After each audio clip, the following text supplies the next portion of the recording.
Khilafah, sebuah institusi pemerintahan Islam yang berjalan sejak zaman para sahabat hingga tahun 1924. Ia merupakan sebuah simbol keagungan peradaban Islam selama hampir 1.300 tahun. Setelah hampir seabad pasca keruntuhannya, kini ia kembali mencuat sebagai isu yang begitu hangat di tengah masyarakat. Belahan dunia timur dan barat membicarakannya, tak terkecuali di Indonesia.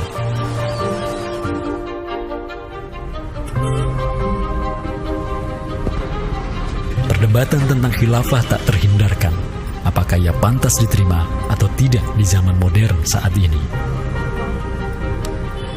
Kita tahu khilafah atau kekhilafahan Islam itu di Nusantara bukan hal yang baru. Ya, sudah ada hubungan relasi antara kesultanan-kesultanan dan kerajaan Islam Nusantara dengan kekhilafahan di Turki Utsmani atau wilayah Arab secara keseluruhan itu sejak abad ke-7.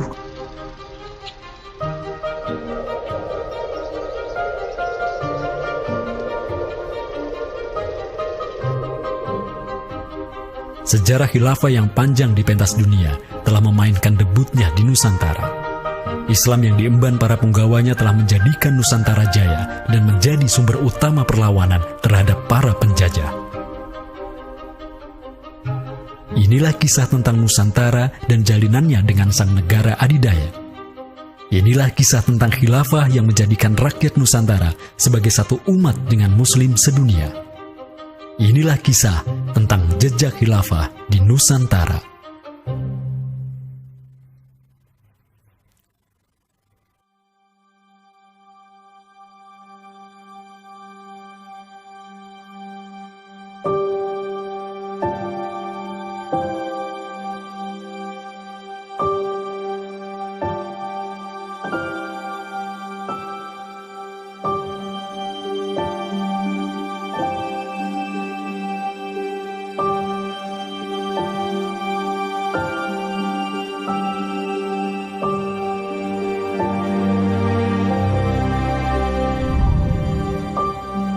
Senin, 12 Rabiul Awal tahun 11 Hijriah, bertepatan dengan tahun 632 Masehi. Seluruh langit dunia dirundung mendung. Semua orang di Madinah menundukkan wajahnya, kosong pandangan seraya bercucuran air mata. Di pagi itu, kabar duka menyeruak ke seluruh negeri. Rasulullah Sallallahu Alaihi Wasallam wafat. Pada saat Rasulullah SAW wafat, Abu Bakar itu berkhutbah. Abu Bakar mengatakan begini, Ya ayyuhan nas, inna Muhammadan qad mata, wala budda lihadaddini man yakumu bihi. Kata Abu Bakar begitu. Wahai manusia, sesungguhnya Muhammad sudah wafat, dan urusan agama ini harus ada yang mengurusnya. Setelah Abu Bakar menyampaikan demikian, para sahabat pun segera bersepakat untuk mencari dan memilih Khalifatur Rasulillah, seorang pengganti Nabi, untuk menjaga agama dan menjalankan urusan dunia. Mereka bahkan lebih menyegerakan urusan ini ketimbang menyegerakan pemakaman jasad Rasulullah SAW yang mulia, menandakan bahwa urusan kepemimpinan untuk kaum muslimin pasca wafatnya Nabi merupakan perkara yang amat mendesak. Karena itu Sayyidina Umar juga mengatakan, La islama illa bil jamaah, wala jama'atan illa bil imarah, wala imaratan illa bit ta'ah. Umar juga memahami sebagaimana yang dipahami oleh Abu Bakar. Islam ini tidak akan kuat kecuali dengan adanya jamaah, dengan adanya persatuan. Dan tidak mungkin umat ini bisa bersatu kecuali dengan adanya imarah, adanya khilafah, adanya kepemimpinan. Dan tidak mungkin adanya imarah kecuali dengan adanya ketaatan. Jadi para sahabat itu paham itu. Kemudian para sahabat itu juga menjalankan apa yang diperintahkan Nabi dalam hadis yang lain. Apa kata Rasulullah? Alaikum bisunnati. Kalian harus pegang teguh sunnahku. Wa sunnatil khulafa'ir rasyidin al-mahdiyyin min ba'di. Dan sunnah para khalifah rasyidin al-mahdiyyin min ba'di, mendapatkan petunjuk setelahku. Kemudian Nabi mengatakan, addu alaiha bin nawajidi. Kalian harus gigit sunnah itu dengan menggunakan gigi geram dan jangan dilepaskan. sunnah yang ditinggalkan oleh para khulafaur rasyidin itu apa? Pertanyaannya begitu. Jawabannya tidak lain adalah khilafah itu, sistem khilafah itu. Maka di Saqifah Bani Sa'idah bersepakatlah kaum muslimin untuk memilih Abu Bakar sebagai khalifah pertama untuk mengatur negara mereka yang disebut sebagai khilafah Islamiyah. Negara khilafah di bawah kepemimpinan Abu Bakar dan khalifah-khalifah setelahnya, Umar bin Khattab, Utsman bin Affan, dan Ali bin Abi Thalib cepat sekali berkembang. Mereka memperluas wilayah khilafah hingga mendobrak dua negara adidaya saat itu, Kekaisaran Persia dan Imperium Romawi. Semua aktivitas ekspansi tersebut merupakan realisasi kebijakan politik luar negeri khilafah Islamiyah, dakwah, dan jihad. Sementara di Timur Tengah sedang terjadi revolusi tauhid yang luar biasa dengan munculnya negara adidaya baru yang bernama Khilafah Islamiyah. Jauh di sebelah timur, terbentang sehamparan kepulauan yang teramat luas wilayahnya. Masing-masing pulau ini begitu hijau hutannya, mata air mengalir dengan begitu derasnya, disertai kekayaan alam yang melimpah ruah jumlahnya, baik di bawah maupun di atas tanah, baik sebelum maupun selepas pantai. Negeri itu dikenal sebagai Nusantara. Diapit oleh dua benua dan dua samudra, amatlah strategis posisi wilayah Nusantara, menjadikan ia sebagai pelabuhan dagang yang ramai, tempat bertemunya bangsa-bangsa dunia. Kala itu, belumlah penduduk di Nusantara mengenal Islam, sementara kehidupan mereka sedang diselimuti oleh kegelapan. Namun, tatkala Islam sedang membara di Timur Tengah, tentu sampailah pengaruhnya ke Nusantara.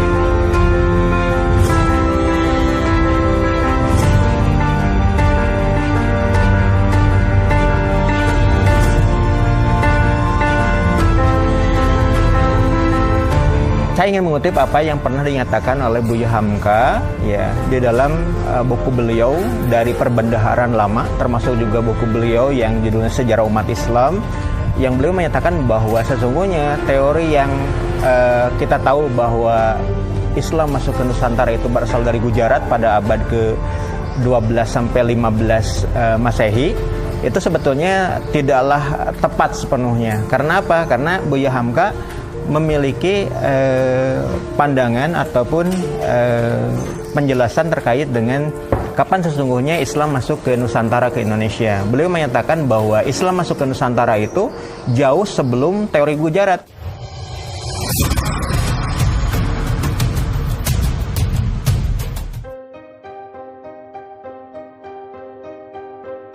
Di bawah pemerintahan Khulafaur Rasyidin yang wilayahnya membentang dari Afrika Utara sampai Persia, perdagangan kaum muslimin berkembang pesat dengan dikuasainya pelabuhan-pelabuhan strategis di Samudra Hindia.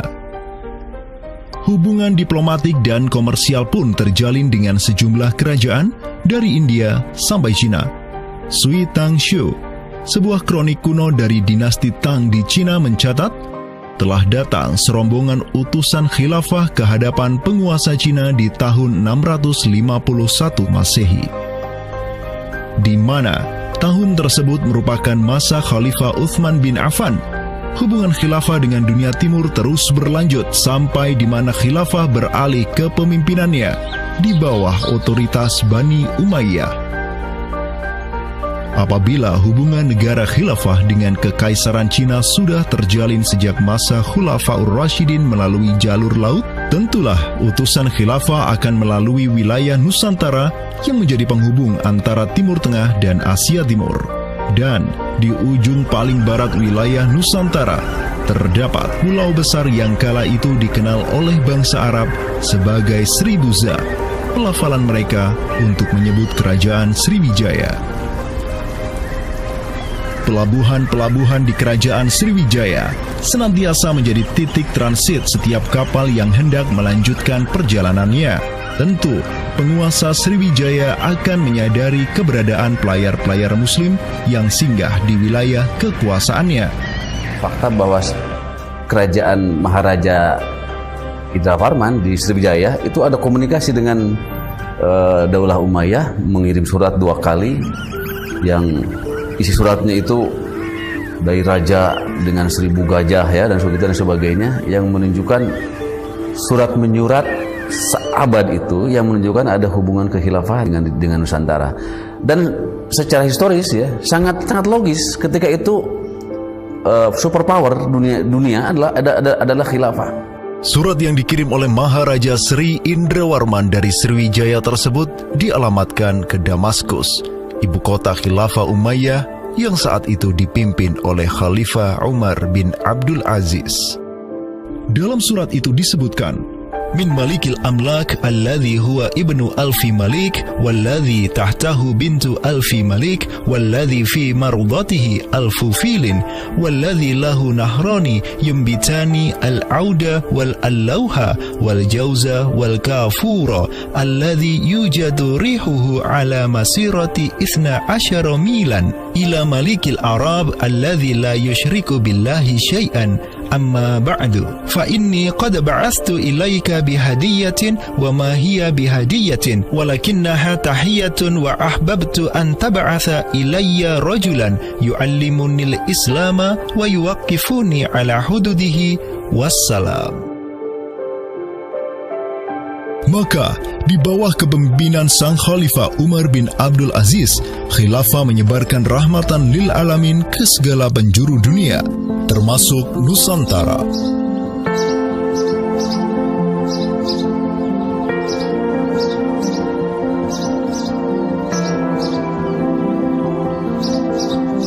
Seperti sekarang Amerika atau Eropa kan ada hubungan dengan semua negara karena dominasi politik, ekonomi mereka, budaya dan sebagainya. Saat itu penguasa dunia atau superpower adalah dunia Islam, institusi politiknya khilafah, maka sangat logis kalau ada relasi dengan berbagai semua negara.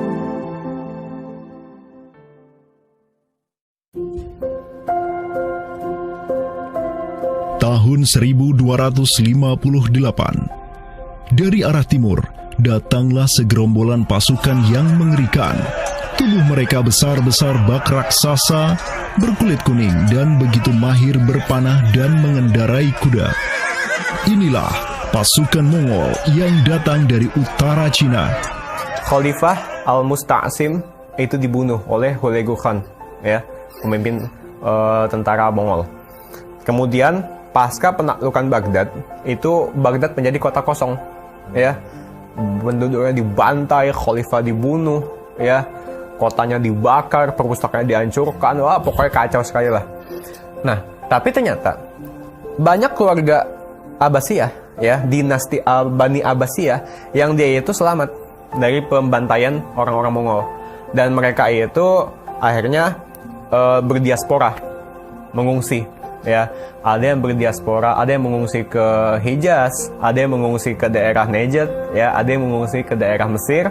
Ada satu keturunan Abbasiyah, Bani Abbasiyah, yang dia itu mengungsi sampai ke Aceh, gitu. Dimana Aceh itu dulu, ya, negara yang berkuasa di sana adalah Samudra Pasai.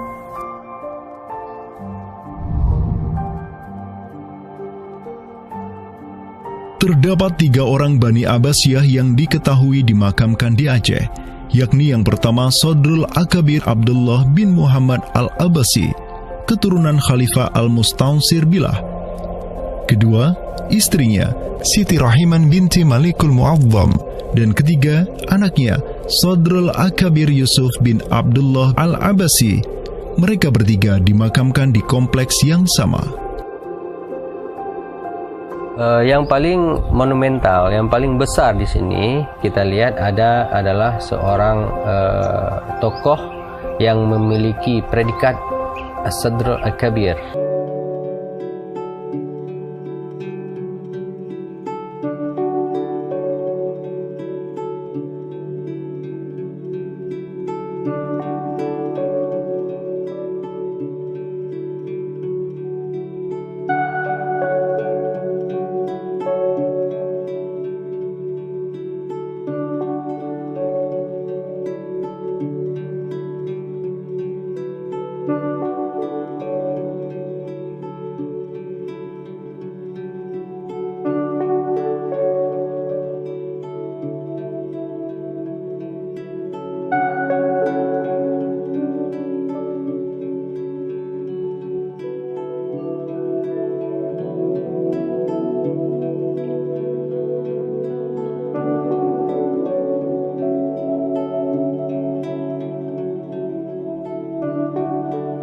bin Muhammad Sodrul Akabir yang di Pasai itu menjadi gubernur, ya, menjadi gubernur di mana?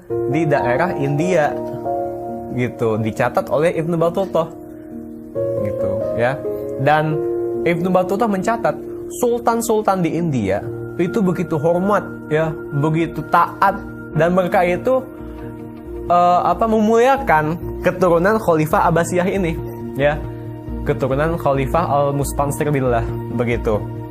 Nah, ini mengindikasikan bahwasanya apa? Sultan-sultan India itu begitu memuliakan, dan mereka itu dalam satu riwayat lain juga membaiat Khalifah Abbasiyah yang ada di Mesir. Sementara sultan-sultan di India, ya, kesultanan Islam di India itu punya hubungan erat dengan Samudra Pasai, begitu. Nah, di sini kita bisa menduga kuat bahwasanya Samudra Pasai itu juga berbaiat kepada Khalifah Abbasiyah. Samudra Pasai pada masa itu berbaiat kepada dinasti sebelum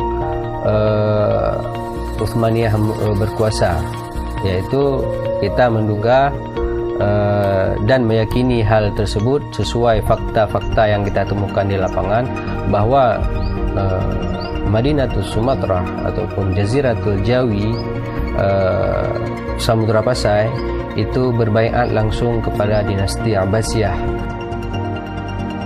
Sultan Zainal Abidin bin Ahmad bin Malikus Zahir bin Malikus Saleh, penguasa Pasai di masa Sodrul Akabir Abdullah Al-Abbasi hidup, menyatakan baiatnya kepada Khalifah Al-Mutawakkil 'ala Allah di Kairo di awal abad ke-15. Begitu pula sebelumnya, Sultan Muhammad bin Tughlaq di Delhi diikuti oleh Sultan Jalaluddin Muhammad dari dinasti Raja Ganesh di Bengali dan penguasa dari dinasti Utsmaniyah di Turki, Sultan Bayazid pertama. Seluruh sultan di dunia Islam menyatakan baiatnya kepada Khilafah Abbasiyah semenjak gelombang badai Mongol berhasil dihentikan oleh pahlawan-pahlawan Mamluk.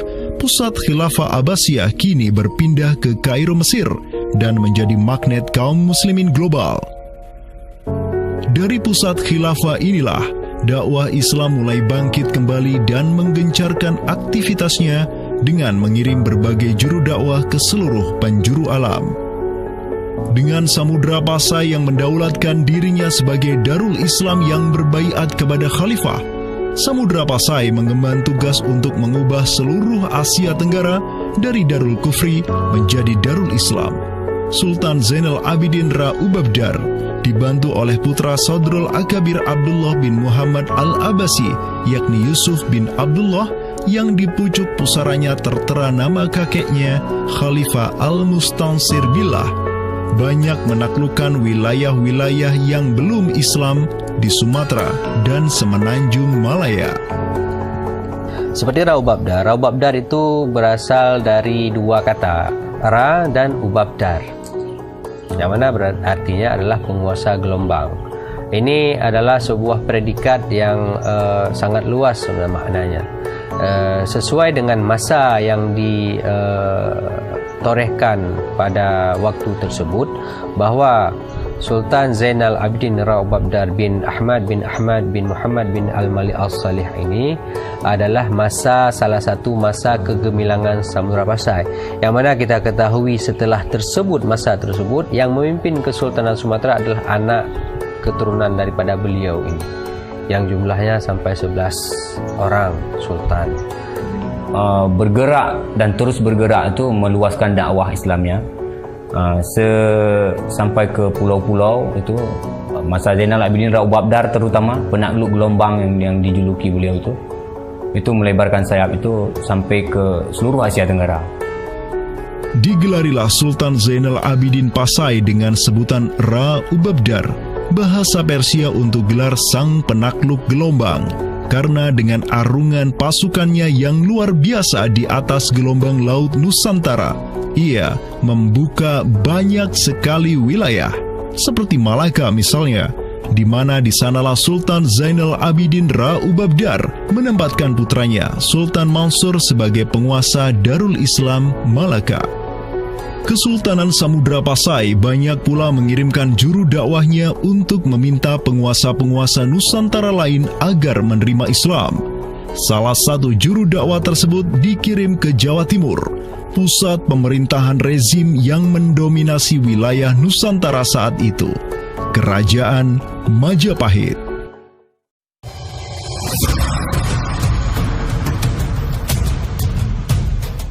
Gresik, Jawa Timur. Di kota yang hanya berjarak 60 km dari Trowulan, ibu kota Kerajaan Majapahit, terbaring jasad mulia di atas pusara marmer yang begitu indah. Inilah kubur seseorang yang menginisiasi tegaknya Islam di tanah Jawa, Maulana Malik Ibrahim, yang kemudian dikenal sebagai Sunan Gresik. Malik Ibrahim adalah seorang yang berkedudukan tinggi di lingkaran kuasa Samudra Pasai, terlihat dari gelarnya yang bertajuk Umdatus Salatin wal Wuzara, pondasi para sultan dan wazir, di mana gelar tersebut adalah gelar untuk wakil Sultan Samudra Pasai sebagaimana yang dicatat oleh Ibnu Batutah. Gelarnya yang lain seperti Burhanud Daulah Waddin, penerang negara dan agama, adalah gelar yang disematkan kepadanya selayaknya gelar-gelar yang diberikan Khilafah Abbasiyah kepada pejabat-pejabat penting daulah, sebuah gelar yang begitu politis sekaligus agamis.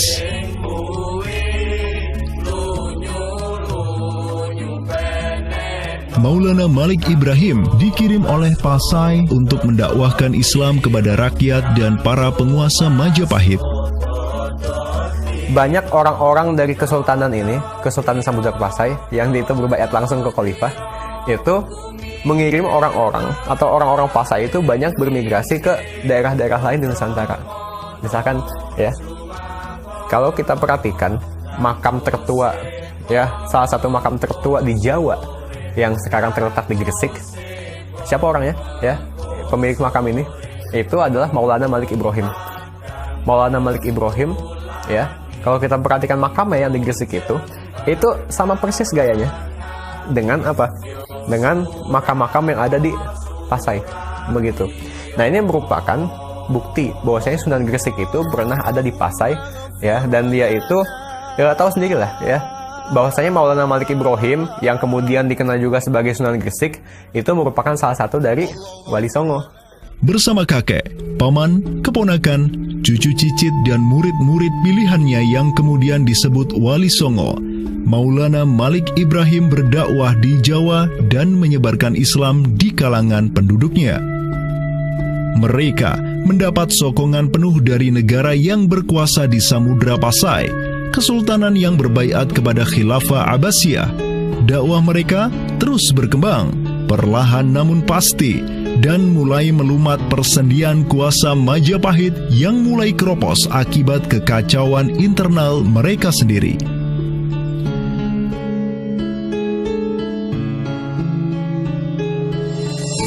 Para Wali Songo juga dihormati karena sebagian besar dari mereka menyandang status sebagai keturunan Nabi melalui jalur Husain bin Abi Thalib yang terus turun-temurun kepada Muhammad Sahib Marbal, turun lagi ke Alawi sampai ke Imam Jamaluddin Al-Husaini yang dikenal juga sebagai Syekh Maulana Jumadil Kubra, yang dari dialah para Wali Songo lahir sebagai anak-anaknya.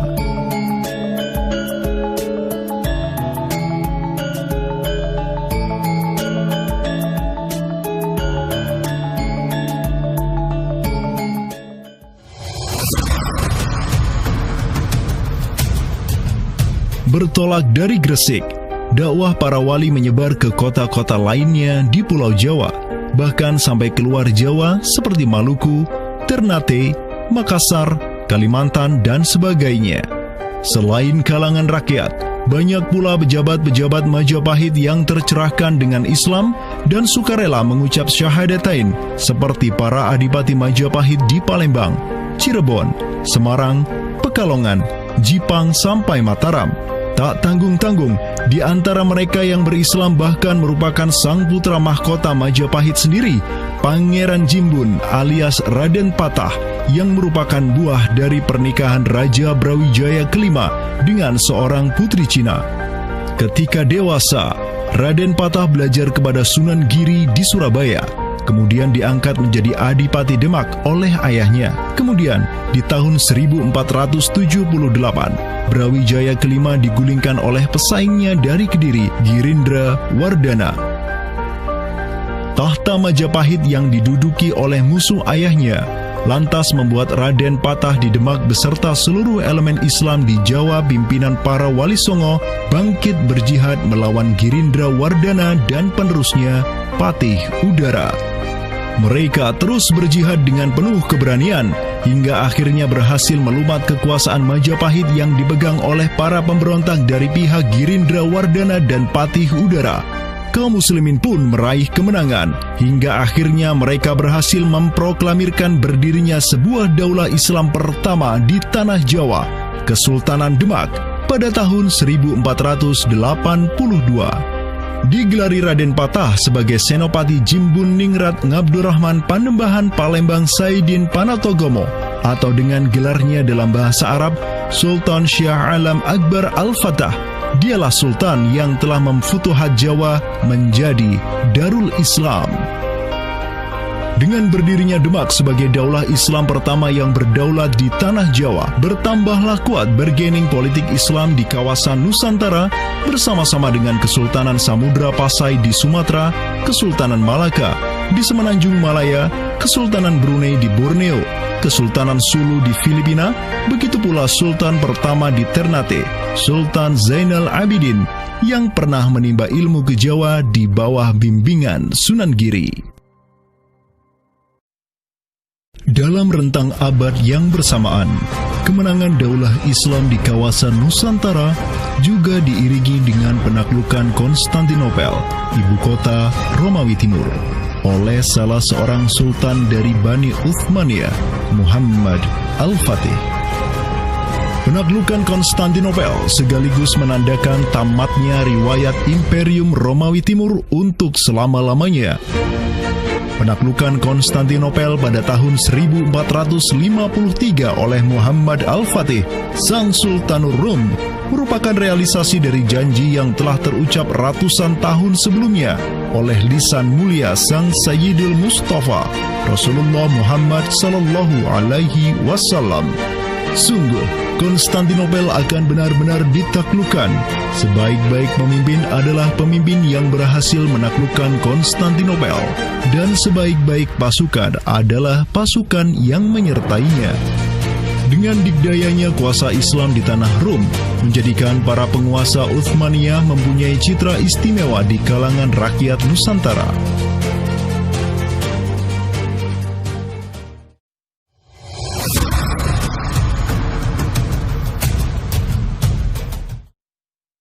Namun demikian, dikala penaklukan demi penaklukan sedang digencarkan oleh tentara Islam mulai dari Rum sampai ke Nusantara, penaklukan yang sama juga digencarkan oleh tentara Kristen di ujung paling barat dunia Islam, Andalusia. Berbeda dengan penaklukan yang kaum muslimin lakukan, di mana penduduk asli suatu tempat diberi toleransi yang luar biasa atas agama dan properti mereka, tentara Kristen Portugis dan Spanyol menaklukkan wilayah Islam di Andalusia yang saat itu sudah terpecah menjadi Reyes de Taifas atau Mulukhut Tawaif atau kerajaan-kerajaan yang saling tercerai-berai. 1492, kekuasaan Islam terakhir di Andalusia, Granada, berhasil ditaklukkan oleh suami istri yang menjadi penguasa Spanyol, Fernando de Aragon dan Isabella de Castilla. Penaklukan kembali wilayah Andalusia menjadi negara Kristen yang mereka sebut Reconquista telah menyebabkan populasi kaum muslimin di sana tersapu bersih, entah karena diusir, dimurtadkan, atau dibunuh. Selain Reconquista, kaum Kristen Spanyol dan Portugis juga mempunyai motif ekonomi untuk menjadikan diri mereka kaya, yakni dengan mencari jalur rempah di Samudra Hindia yang saat itu merupakan potensi sumber daya alam yang luar biasa. Program mereka untuk mencari rempah di Samudra Hindia mereka sebut sebagai Estado da India. Kita sering dengar dengan istilah 3G gitu kan. Glory, Gospel, dan Gold gitu kan. Jadi ya mereka ingin ekspansi, mereka ingin menyebarkan misi agama mereka, dan mereka juga ingin mencari gold. Goldnya sini adalah justru adalah rempah gitu kan. begitulah betapa berharganya rempah pada saat itu, sampai 1 gram pala dihargai dengan 2 gram emas gitu kan. Paus Alexander ke-6, pemimpin kaum Kristen saat itu, begitu mendukung hasrat Portugis dan Spanyol untuk menjelajah dunia dan menyebarkan Kristen. Maka, berangkatlah gelombang penjelajah Portugis yang disertai pasukan dan senjata untuk menaklukkan dunia Islam di Samudra Hindia. Di bawah pimpinan Alfonso de Albuquerque, armada Portugis berhasil menaklukkan Goa di India pada tahun 1510. Dan setahun kemudian berhasil sampai ke Malaka, merebut pelabuhan strategis itu dari Sultan Mahmud Syah yang memerintah tempat tersebut. Dengan bercokolnya Portugis di Nusantara, dimulailah babak baru sejarah Islam di kawasan ini.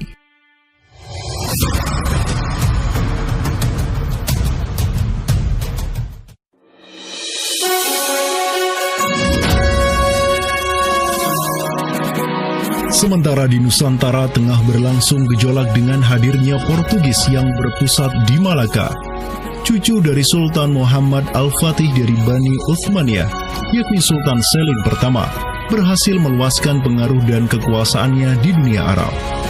Pada tahun 1517, beliau berhasil merebut Suriah, Mesir, dan Hijaz dari kepenguasaan kaum Mamluk. Khalifah Al-Mutawakkil 'alallah ketiga dari Bani Abbasiyah beserta Syarif di Makkah kini menyerahkan kepemimpinan umat Islam sedunia dan pelayanan 2 kota suci kepada Sultan Salim pertama, penguasa Uthmaniyah yang bukanlah mereka berdarah Arab. Perlu dicatat bahwa penjelasan tentang Al-A'immatu fi Quraisyin itu, kalau kita merujuk kepada kitab Ar-Rawdah, Rawdatul Talibin wa Umdatul Muftin, memang ada hal yang menarik di sini. Di satu sisi ada mengatakan bahwa syarat khalifah itu harus Quraisy.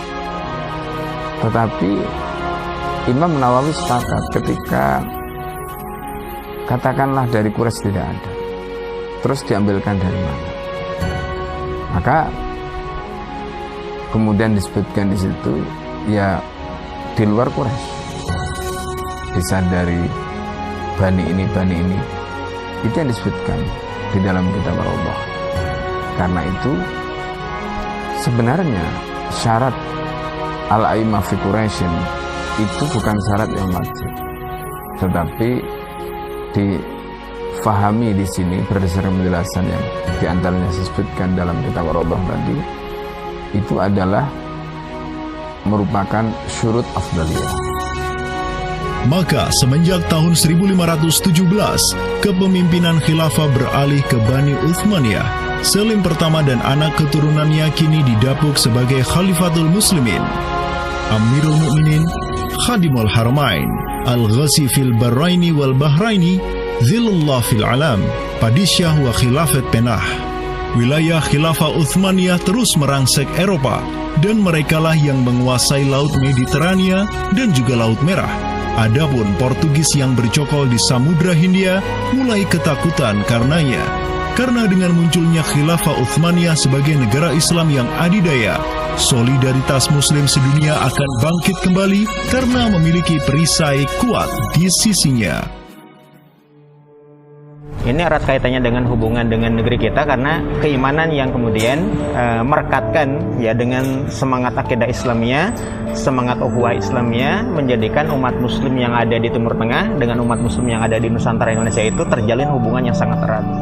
Karena kita tahu bahwa ada ayat Allah Subhanahu wa Ta'ala yang menyatakan innamal mu'minuna ikhwah. Sesungguhnya orang-orang beriman itu adalah saudara. Ketika ada saudara mukmin yang terzalimi, maka saudara mukmin yang lain itu punya kewajiban untuk membela. Demikian pula ketika muslimin Nusantara itu terzalimi dengan adanya penjajahan, dengan adanya imperialisme yang dilangsungkan oleh orang-orang kafir penjajah, baik itu oleh Portugis, Spanyol, Inggris, Prancis ataupun Belanda, ya.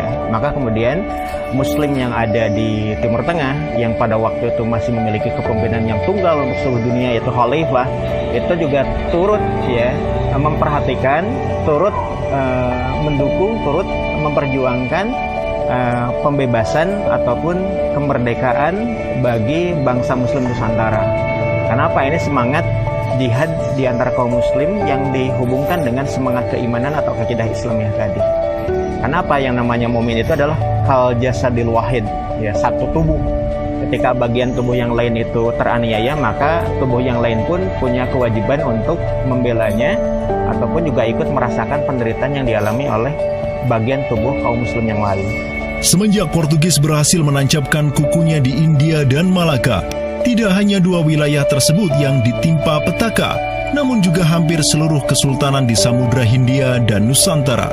Sultan dari Samudra Pasai kala itu, Zainal Abidin bin Mahmud bin Zainal Abidin Ra Ubabdar, yang mendaulatkan dirinya sebagai Al-Qaim tahta Amri Rabbil Alamin, orang yang berdiri di bawah perintah Tuhan semesta alam, mengirim surat kepada Portugis di Malaka untuk menggugat kelakuan mereka yang sangat merugikan kaum muslimin di kawasan.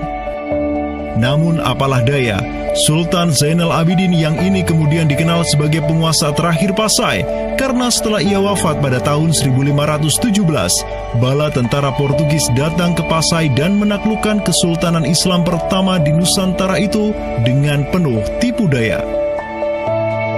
Tak hanya Pasai yang berhasil ditiadakan, Portugis juga mampu menahan serangan pasukan Islam dari Demak sampai Sultannya Pati Unus bin Raden Patah syahid di Lumat Muntahan Meriam Portugis pada tahun 1521.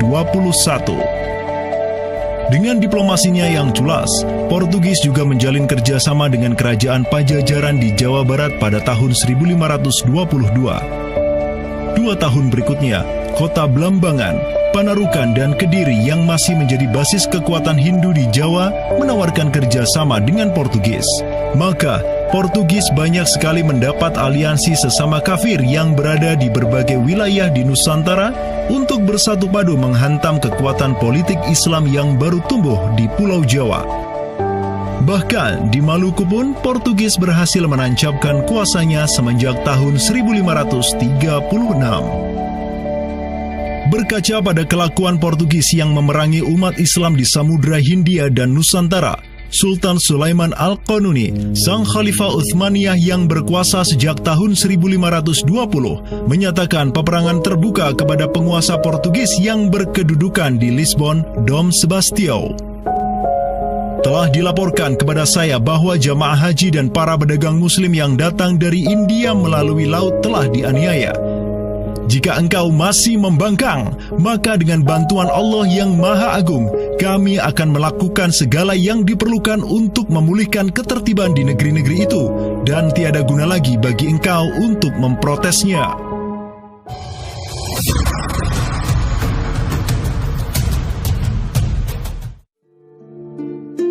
Penjaga kedaulatan Islam di Sumatera yang harum selama ratusan tahun, Samudra Pasai, kini sudah sirna di bawah kungkungan Portugis. Namun, harapan kemenangan itu masih ada. Karena tak lama setelah itu muncul kekuatan baru yang terbit di ujung utara Sumatera, Kesultanan Aceh.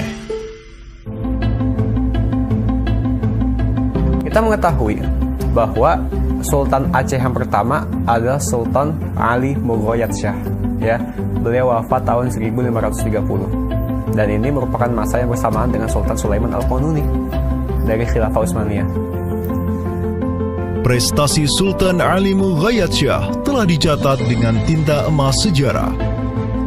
Kegemilangan Sultan Aceh pertama itulah yang direkam oleh salah seorang ulama besar dunia Islam, Syekh Ahmad Zainuddin Asy-Syafi'i Al-Malibari, yang merupakan murid dari ulama tersohor Ibnu Hajar Al-Haytami. Dalam kitabnya Tuhfatul Mujahidin fi Ba'di Akhbaril Burtukaliyin, Syekh Zainuddin Asy-Syafi'i menulis, dan mereka, orang-orang Portugis, semoga Allah mengalahkan mereka, mendatangkan berbagai barang dari negeri-negeri yang jauh. Mereka menjadi ramai dan bertambah banyak di kawasan.